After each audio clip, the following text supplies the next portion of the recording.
Namoro cristão é a coisa mais cruel que existe nas igrejas.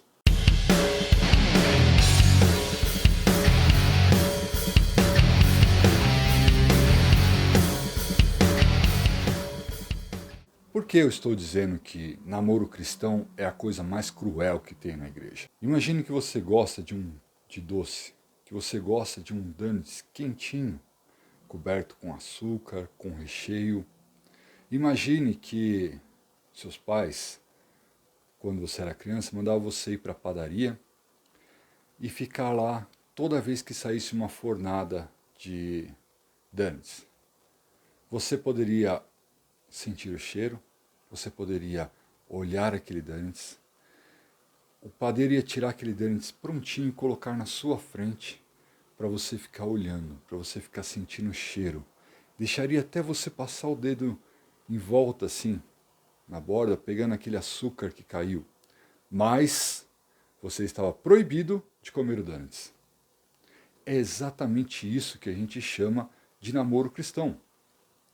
Hoje, nós como cristãos entendemos que um adolescente é capaz de namorar, de se abraçar, de beijar na boca, de dar beijo de língua e ainda assim conseguir segurar todos os seus instintos, toda a sua vontade para não fazer aquilo que ultrapassa a linha e diz que é pecado, porque o resto não é. Nós conseguimos entender que o adolescente é capaz de fazer tudo isso, mas ao mesmo tempo nós dizemos: um homem adulto não é capaz de consumir um copo de cerveja, uma taça de vinho, sem que consiga se embriagar, sem que ele se embriague, sem que ele continue mais. É isso que nós dizemos na maioria das nossas igrejas hoje.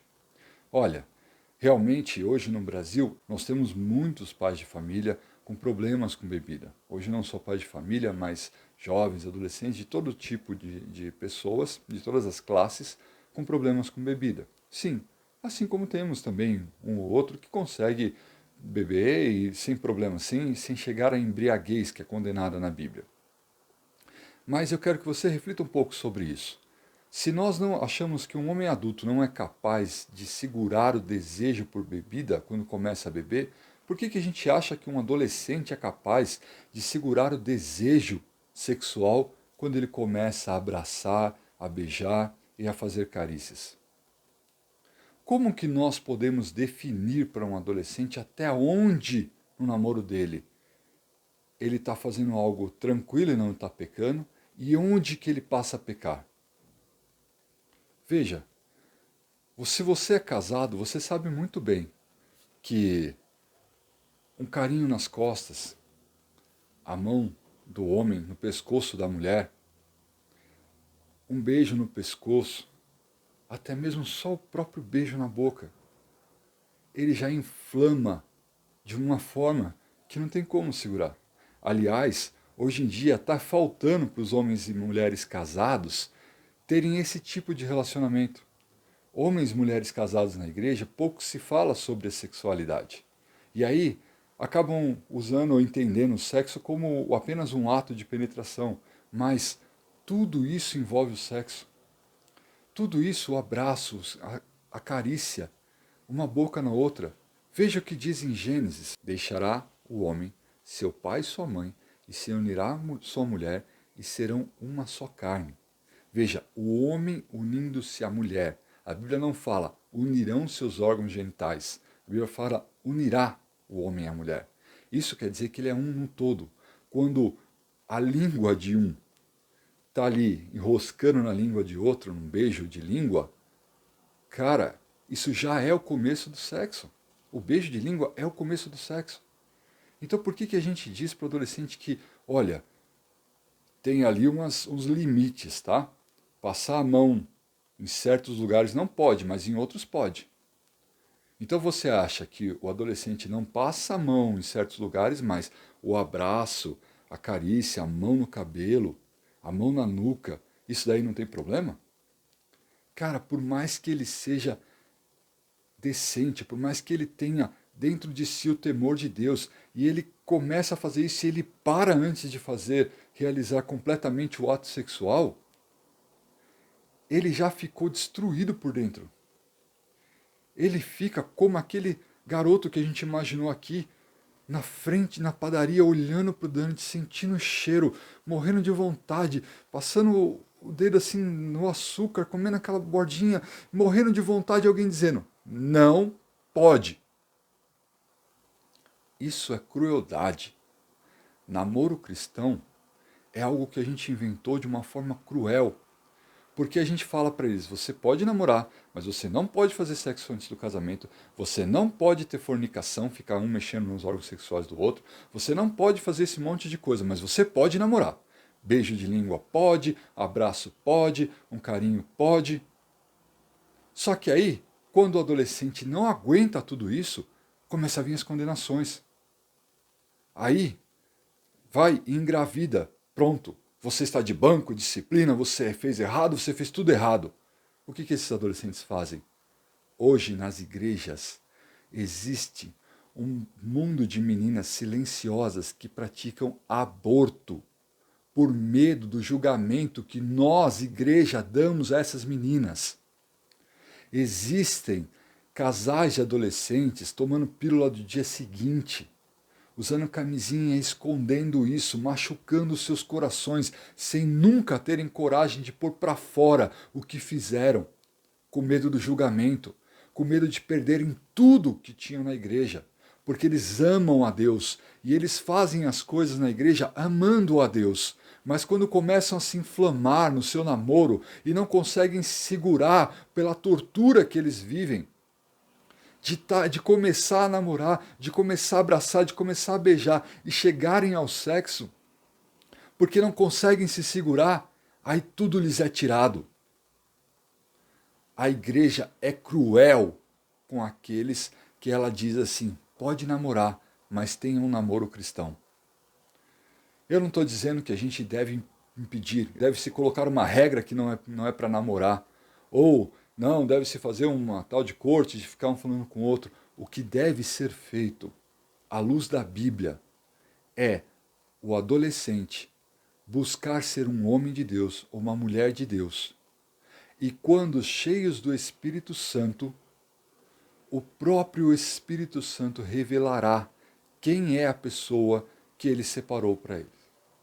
Veja, se Jesus nos ensinou que devemos exceder a justiça dos fariseus, aquela justiça dos fariseus que analisava as leis de Moisés e dizia assim, a lei de Moisés está escrito, não adulterarás. E Jesus disse, eu lhes digo mais, se olhar para a mulher do outro com desejo, você já pecou no seu coração. Se a gente permite que no namoro haja carícias, haja intimidade de casal, sendo que aquele que está namorando não significa o compromisso de casamento, não se configura que aqueles dois vão casar, então quer dizer que aquela menina não é dele. Então o rapaz namora uma menina, beija, abraça, tem carícias, só que não é a esposa dele. É alguém que pode terminar esse namoro e ela ir namorar com outro. Gente, Jesus nos mostrou que isso é a mesma coisa. Se a gente está fazendo isso, se a gente está incentivando nossos adolescentes a fazerem isso, nós estamos indo na contramão do que Jesus disse. Nele, em Jesus, está escondido todos os tesouros da sabedoria e do conhecimento. Em Jesus e no Espírito Santo nós podemos ter indicação de quem é o marido, de quem é a esposa que Deus preparou. O que no namoro você pode descobrir que você não pode descobrir sem o namoro? Aliás, no namoro, as pessoas se apaixonam umas pelas outras e tentam demonstrar o melhor delas para a pessoa. E aí, com os olhos, com a lente do namoro, a pessoa não consegue enxergar como a outra verdadeiramente é. Deixa eu te perguntar uma coisa. Você conhece o seu melhor amigo? Você conhece sua melhor amiga? Se você conhece, você beijou na boca dela para saber quem ela é?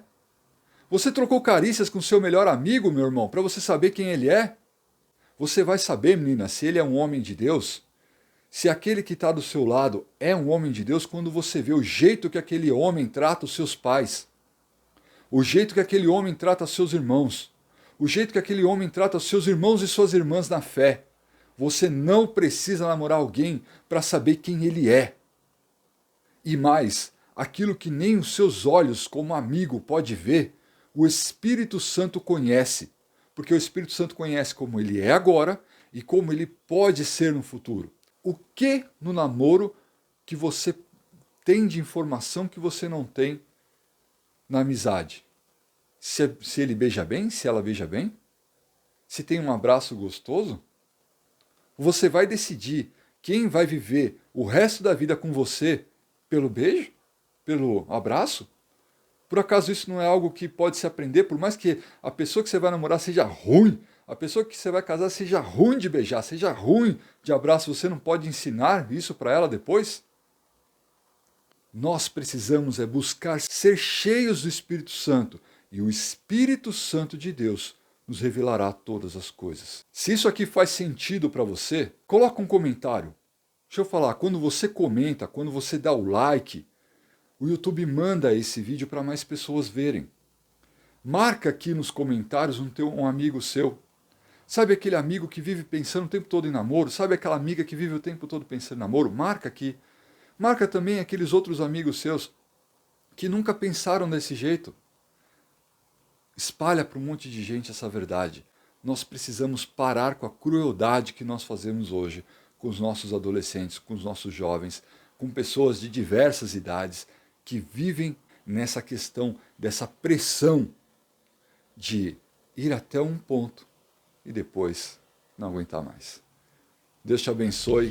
Até o próximo vídeo.